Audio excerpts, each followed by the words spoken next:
한 어린아이가 자기소개를 하며 영상을 시작합니다.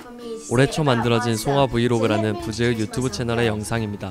우리가 쉽게 볼 수 있는 어린아이의 브이로그처럼 보입니다. 그런데 자신을 송아라고 소개한 이 아이는 자기소개 이후 평양의 문화시설을 언급합니다. 그리고 평양은 어린이들이 놀기에 너무 좋은 도시라고 소개합니다.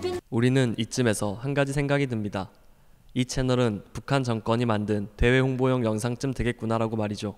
그리고 자신을 송아라고 소개한 여자아이는 영상 속에서 영어 실력을 뽐냅니다.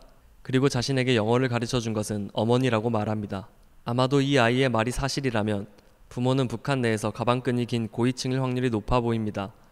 어쩌면 부모 중 한 명이 외교관일 수도 있겠네요. 만약 그렇다면 송아란 아이는 외국 여행 혹은 체류를 경험했을 수도 있어 보입니다. 아이의 자기소개 영상 이후 코로나로 인해 자가격리를 하고 있다며 두 번째 영상을 시작합니다. 뒤로 언뜻 보이는 가구나 집의 모습을 보면 제법 구색을 갖춘 아파트처럼 보입니다. 북한 상류층 자재인 게 확실해 보입니다. 이후 두 명의 군인이 집에 들어옵니다. 팔의 표식을 보니 군의관처럼 보입니다. 아이는 군인들을 코로나 탓에 고열을 겪고 있는 사람들에게 약을 전달해 주러 다니는 사람이라고 설명합니다. 이후 영상들은 평양 내 어린아이들이 갈 법한 장소들을 소개합니다. 아동병원이나 물놀이장, 학습시설 등을 방문합니다. 영상은 현재까지 6개가 올라와 있는 상황입니다.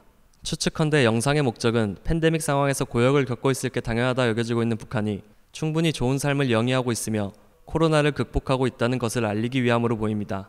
전 세계 모든 매체 중 가장 영향력 있는 유튜브를 통해 영어를 잘하고 그림살도 없어 보이면서 거부감 없이 볼 수 있는 어린아이를 주인공으로 택한 것도 효과적인 선전을 하기 위함으로 보입니다. 다들 북한이 어떤 상황에 놓여 있는지 짐작하시겠지만 자세히 한번 알아보겠습니다.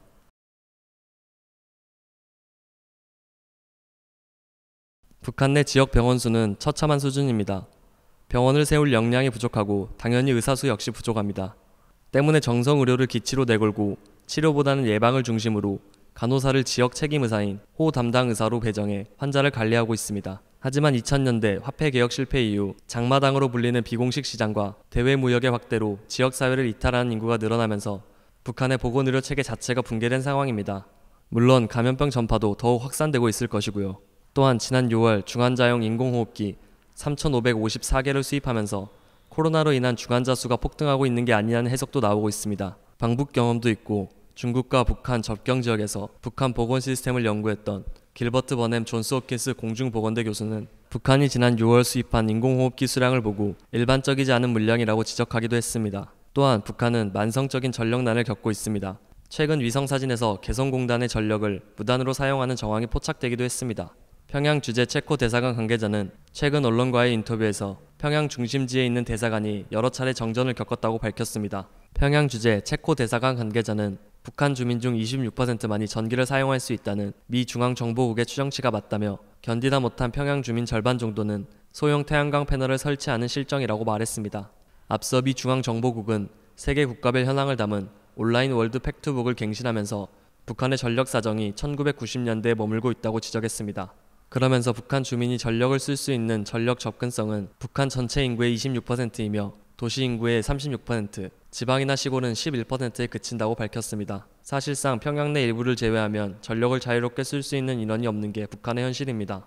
미국의 한반도 전문가인 레리 닉슨 한미연구소 연구원은 평양의 대사관이 정전이 될 정도면 일반 주민들의 전력난은 한층 심각할 것이라고 말했습니다. 때문에 철도도 제대로 운영되지 않고 있습니다. 과거 신의주에서 열차를 타면 평양까지 5시간이 걸릴 정도였습니다.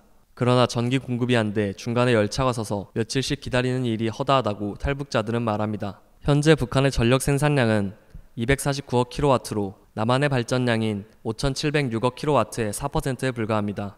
이런 형편이다 보니 유튜브 영상에서 나오는 레저 시설들은 대외 선전을 위해 제한적으로 운영했거나 극히 일부의 상류층만을 위한 시설일 확률이 매우 높습니다.